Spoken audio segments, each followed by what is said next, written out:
Shalom Bapak Ibu Saudara-saudari yang dikasihi Tuhan Yesus Kristus. Sebagai nats renungan kita pada hari ini Rabu tanggal 21 Januari 2026 dari kitab 1 Samuel 3 ayat 10. Lalu datanglah Tuhan berdiri di sana dan memanggil seperti yang sudah-sudah, Samuel, Samuel. Dan Samuel menjawab, berbicaralah sebab hambamu ini mendengar.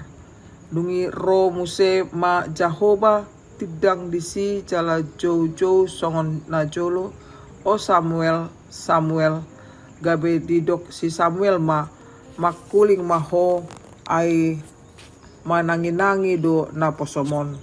Demikian bunyinya. Bapak Ibu Saudara-saudari yang dikasihi Tuhan Yesus Kristus, berbicara ayat 1 Samuel 3 ayat 10 ini adalah satu momen krusial di mana Tuhan Allah memanggil Samuel secara langsung. Dan Samuel yang muda akhirnya merespon dengan kata-kata sekunci yang seperti dikatakan, berfirmanlah, ya Tuhan, hambamu ini mendengar. Ini menandakan kesiapan dan kerendahan hatinya untuk mendengarkan kehendak ilahi.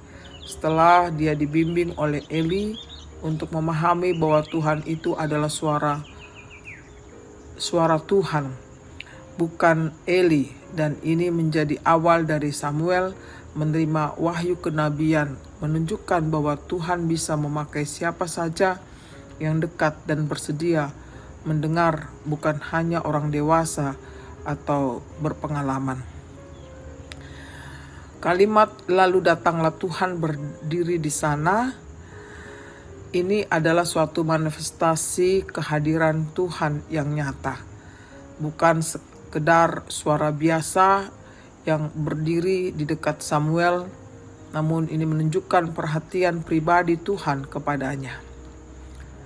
Kata Samuel, Samuel, ini pengulangan nama Samuel yang menarik perhatiannya, menunjukkan urgensi dan sifat panggilan ilahi, seperti yang juga terjadi pada panggilannya yang pertama.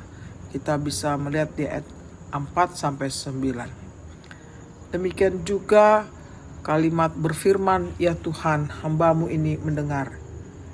Ini suatu respon puncak Samuel setelah memperoleh bimbingan dari Eli.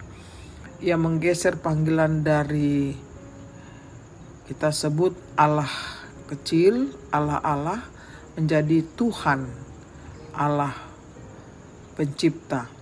Ini menunjukkan pengenalan yang lebih jelas bahwa ini adalah panggilan ilahi.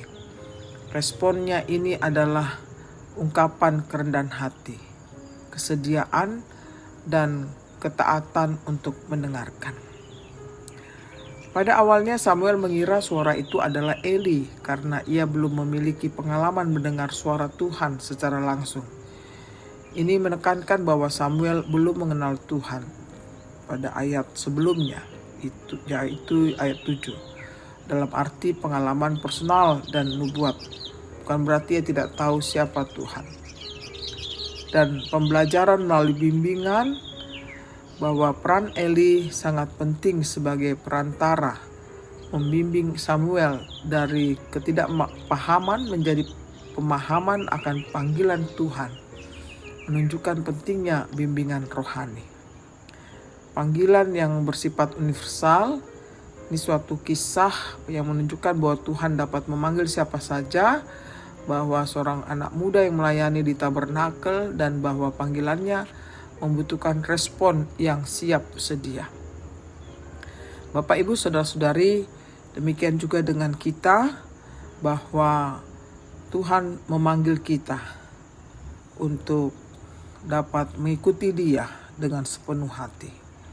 Apa respon kita ketika Allah memanggil bahkan memilih kita menjadi pengikutnya?